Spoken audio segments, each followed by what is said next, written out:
Hello and welcome to Awards Buzz. I'm Abe Friedtanzer, I'm Sari Cohen. And I'm Shadan Larki.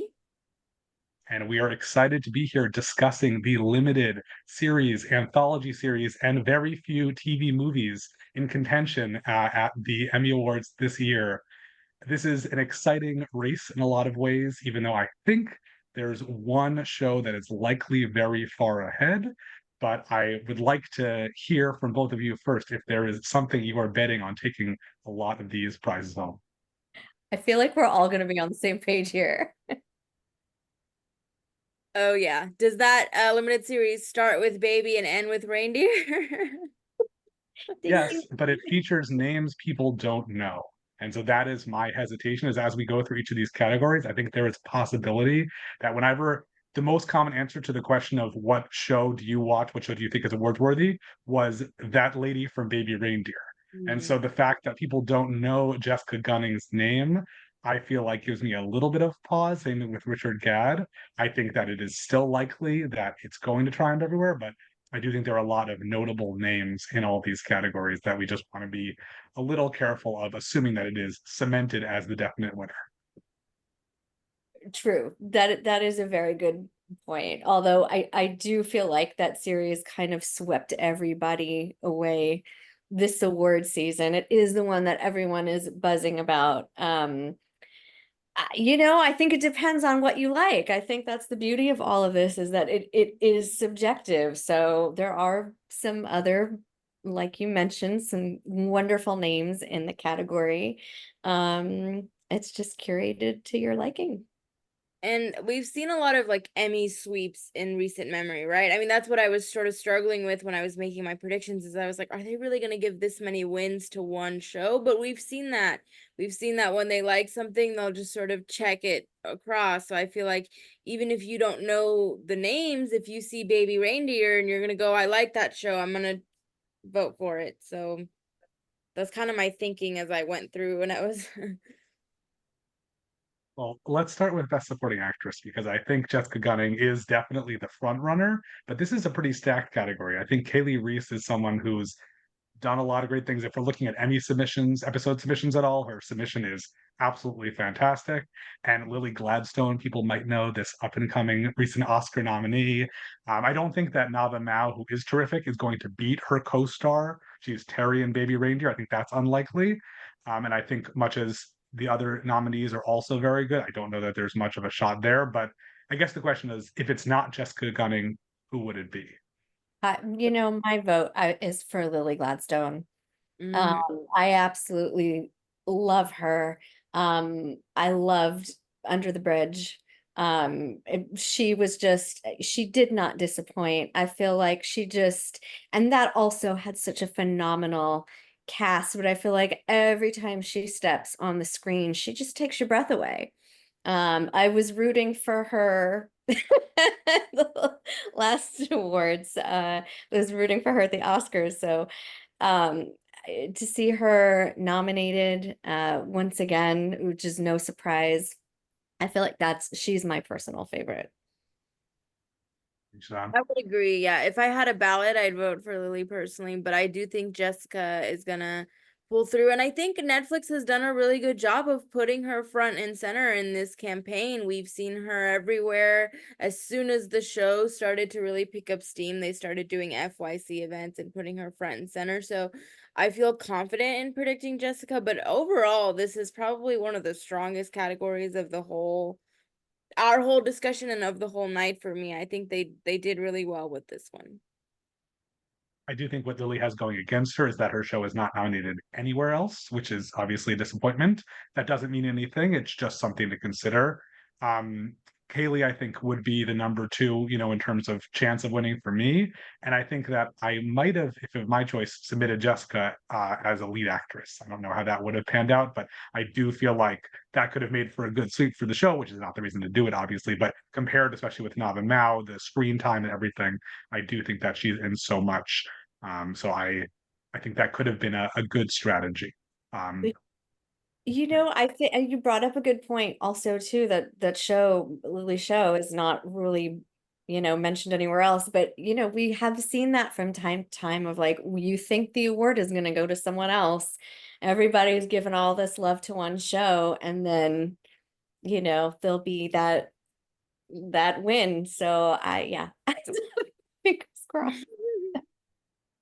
Well, I think that's a great transition to the Best Supporting Actor category, because we have a recent Oscar winner, Robert Downey Jr., who could have been a definite frontrunner if, like Under the Bridge, it wasn't the only nomination for The Sympathizer.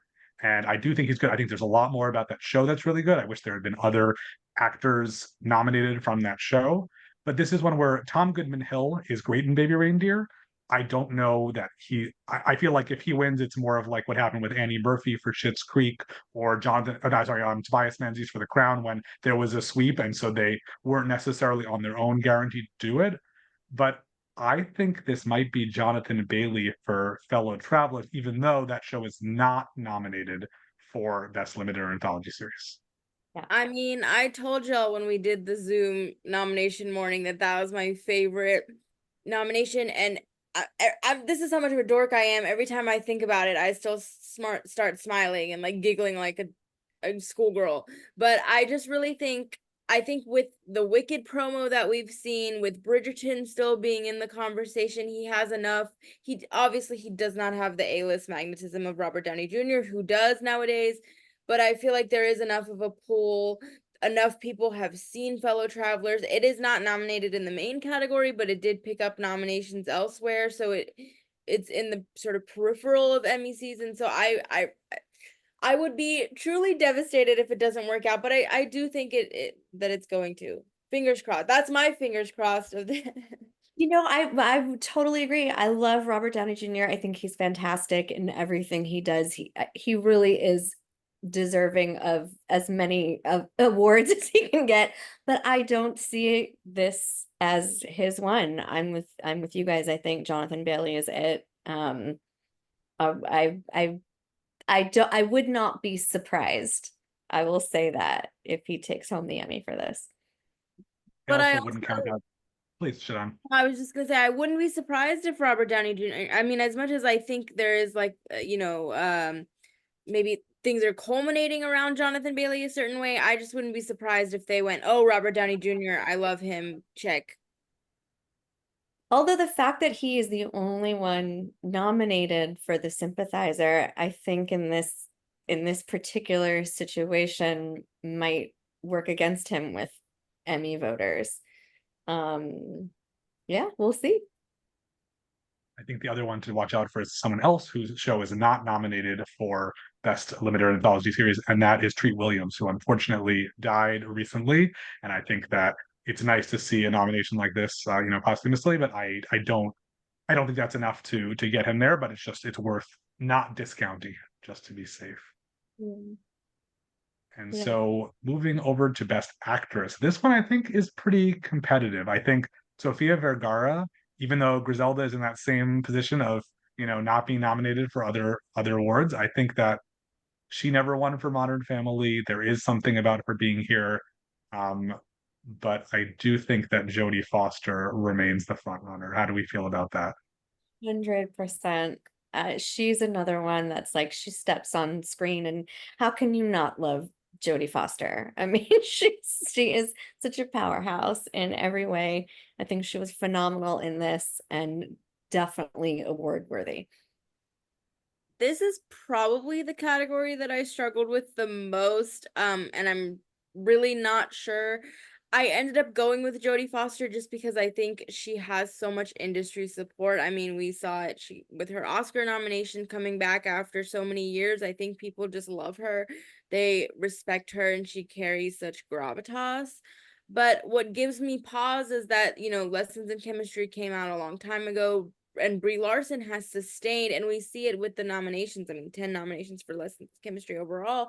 The show has really sustained that level of attention, and so I don't know. I could see a scenario where that ends up pulling through. I mean, she's also obviously an Oscar winner, someone that people really like. And then, I mean, as you mentioned, Sofia Vergara doesn't have an Emmy, and Griselda is such a transformative performance and sort of has like the typical a Beatty role, right? I mean, even the fact that she was able to pull through a nomination in a very competitive category speaks to how much passion there is. So it wouldn't surprise me if maybe that was enough passion to pull through. And then, I mean, I'm even looking at Juno Temple in Fargo. I think that's a show that obviously did very well. She's much beloved from Ted Lasso. So, like, you could make an argument. I mean, maybe Naomi Watts might be the weakest, no offense to her, but I feel like you could make a strong argument for everybody here. So, I'm picking Jodie just based on her name recognition and the fact that obviously True Detective was very well received this season, but I could see this going a number of ways. I really struggled with this one. Yeah. It just seems to get harder. It's like that you think you have these ideas of the front runners, right? And then it's when you started to break it down, I went, oh yeah, oh yeah. Oh, yeah. So it really is just a reminder and like a testament. I mean, it's and this is the tough category. You're right. It's a tough category. I do have Jodie in one. I have Brie next, and I think it's weird that Juno Temple and Naomi Watts are afterthoughts. It's a sign of clearly a very competent category that they're last.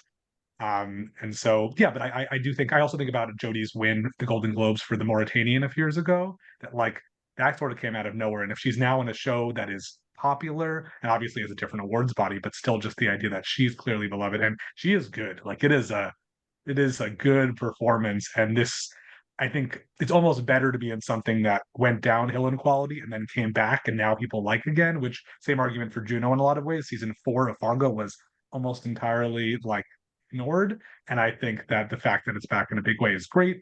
Doesn't seem like it's going to do much. That's also one of the only shows that we've seen compete before where a lot of the stuff is new, like 2024 hasn't done the end of year award cycles yet. So, which again doesn't necessarily mean much. But with the last year, with everything with Beef and Ted Lasso and all these shows just lasting so long, it's good that we're now like looking at a set period of time for all of this stuff. Well, Abe, let me ask you this before we move on. You mentioned Jessica Gunning. Do you think if there was a scenario where she was in Best Actress, she would take this? Given that we're Yes. so split among who, yeah. Because I think the fact that she's not known, all people can look at is this performance. And I noticed this too when I'm doing interviews. I don't know if you guys do as well. When you're talking to somebody who you only know from one role who hasn't really done much else, you go so much deeper into that. And otherwise, you're like asking about the first projects, asking about relating different kinds of roles. And so when you're just looking at this, most people can't say they've seen Jessica Gunning in anything else. Usually I'm good at that kind of thing. I'm like the deep cuts, something, and I don't know I've seen her in something else. And the fact, I think that's important. And I think that actually hurts more in supporting because the idea of a supporting actress usually is that it's a smaller role and everybody sort of has less screen time, etc. But I think there she benefits from having so much screen time. And aside from Lily Gladstone, who I think also could be considered a lead, both in that and Killers of Flower Moon, which there she went lead rather than supporting. I think it's always category fraud is a fascinating and ultimately unhelpful debate topic that we can talk about for hours and hours all the time. So, but fortunately, with Best Actor, all of these men are very clearly the leads, and there is so much competence. I think it is a two-way race with Richard Gadd out in front. What do you guys think? Yeah, I mean, I again, I feel like we're dealing with it's hard once you start breaking it down, but yes, I agree. I agree with you. Oh, I was gonna say I don't think it's much of a race. I feel like as soon as Baby Reindeer came out, I was like, well, if nothing else, he's gonna win Best Actor. So, who would you have as the number two? Matt Bomer? Yeah, Andrew Scott. Oh, see, I was gonna say to me, if I were to rank them, I would say Bomer, Ham, Scott, and Tom Hollander. So that's fascinating. Well, I think John Hamm being in the morning show this year, also a very different caliber performance, doesn't necessarily help. I think also it took him so long to win for Mad Men, and then he won, and so it's not like he's overdue. Um, I think Tom Hollander is great, but I don't think that this is the category where he is winning. So I think it is the three of them. I think Matt Bomer is great also, but I think seeing fellow travelers in for Best Limited Series would have been helpful. I think again, when I ask people what is the show that you loved the most watching the series after Baby Reindeer, the answer is Ripley, and specifically Andrew Scott. And so I think it's an unfortunate Emmy cycle overlap with the two shows, but I do think that Ripley is revered, and the fact that Andrew Scott still has that embarrassing Fleabag snub. I think this is it's worth looking after him, especially because name another Richard Gadd performance you've seen. Mm-hmm. Yeah, I don't know. This one was hard for me. I feel like I was leaning towards Matt Bomer, but like when again, like I hear you break it down and I'm like, yeah, that makes sense. I think Baby Reindeer, obviously, like I do think that's just going to be the front runner. I think it's going to sweep. So yeah, Richard Gadd, but I love I love John Hamm. I love Tom Hollander. Andrew Scott, it's You yeah. make great points, Abe, but it's not enough for me to switch off my Richard Gadd thing. And I felt like I mean, as soon as I saw the nominees, it just felt like obvious to me. And I feel like if it feels obvious to me, it's gonna feel obvious to the thousands of people that are voting. So Well, I think for writing and directing, we can safely say Baby Reindeer, unless you think anything. I do have Ripley in number two. I have the Black Mirror episode, Joan is Awful, which was sort of cool as a third for writing, but I don't think we need to go that far down because I think Baby Reindeer really just, you know, this is even if you don't know the actors, people never know the writers and directors. In this case, they do because Richard Gadd is so involved. And I agree. And my heart though is with Black Mirror. I just can't help it. And that was such a good episode, like particularly such a good episode. But yes, I think you're right. Yeah. yep. And we can all agree, right, that for best limited series, it's Fargo versus Lessons in Chemistry, no contest. Just kidding. Baby Reindeer. Though it is crazy that we are in a year where Fargo and Lessons in Chemistry are basically not competing for a lot of these categories. I think it's a really good sign. I do have True Detective in number two, but I don't think we need to go down to number two. Yeah, and I mean, I alluded to this earlier. Like, if you would have, in a world without Baby Reindeer, because Baby Reindeer was on no one's radar, like, you would have thought Lessons in Chemistry would be the big sweep of the year, potentially something else. But, like, the fact that Baby Reindeer just came out of nowhere is fascinating and, like, probably the story of this entire Emmy season for me, to be honest with you, because, like, and we mentioned this in our nomination Zoom, but I mean, they didn't even have like an FYC page for Baby Reindeer. It was not a factor at all. So what a story. And I think that in and of itself, because we talk a lot about the narratives, like that in and of itself is the narrative that's going to be pulling a lot of these votes and these wins, I think. People love an underdog, so Yeah. Well, I think we're pretty much in agreement then with these categories. We have Baby Reindeer for limited or anthology series, actor, supporting actress, directing, and writing, Jodie Foster for actress, and then Jonathan Bailey for supporting actor. yep. Now, we almost forgot about a category that will be handed out at the Creative Arts Awards, which back in the day would have had 10 acting nominations, all these other things, but now nothing. And this is one category where I had seen, I think, three of the nominees going into the Emmys. It is always alarming to see what is and isn't eligible and just how there is no effort put into this category at all. I'm a little unsure here. I know that we are fans of Red, White, and Royal Blue. I know that Quiz Lady was a lot of fun. I know that Monk has a good Emmy history, but only for Tony Shalhoub, not for Best Comedy Series. I don't think it's going to be on Frosted, but that's the only thing I can say with confidence. What do we think?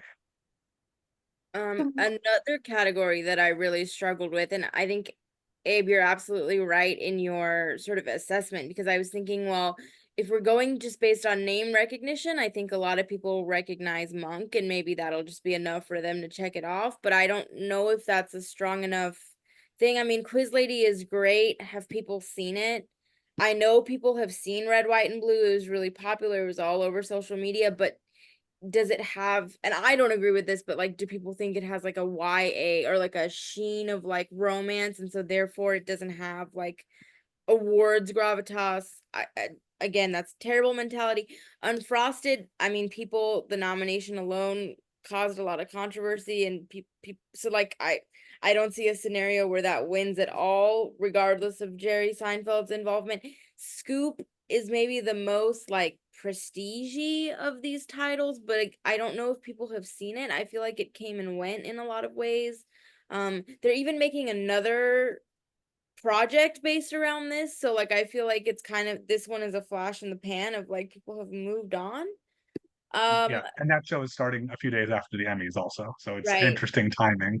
Yeah, Yeah. so I think based on everything I've just said, I'm gonna talk myself into Mr. Monk's last case, but I have no idea. Okay. So my personal favorite was Quiz Lady. I really enjoyed that. But to your point, I don't know how many people actually got out and saw it. Tony Shalhoub is always fabulous, and just coming off of the marvelous Mrs. Maisel, and Monk is such a beloved character, but I don't know that he's going to be strong enough. Like, does it hold up against Red, White, and Royal Blue? Like, I think as much as there's such a buzz around Scoop, I feel like Red, White, and Royal Blue might actually be the one to take it. Unfrosted is, again, like, it's totally subjective. I enjoyed it. I know there was a lot of like kind of controversy around should people be enjoying it or not. It was cute. It was cute. Um, yeah, I mean, Scoop is certainly up there. I think that has like the most potential. But my gut tells me Red, White, and Royal Blue. And yeah, favorite is still gonna be Quiz Lady.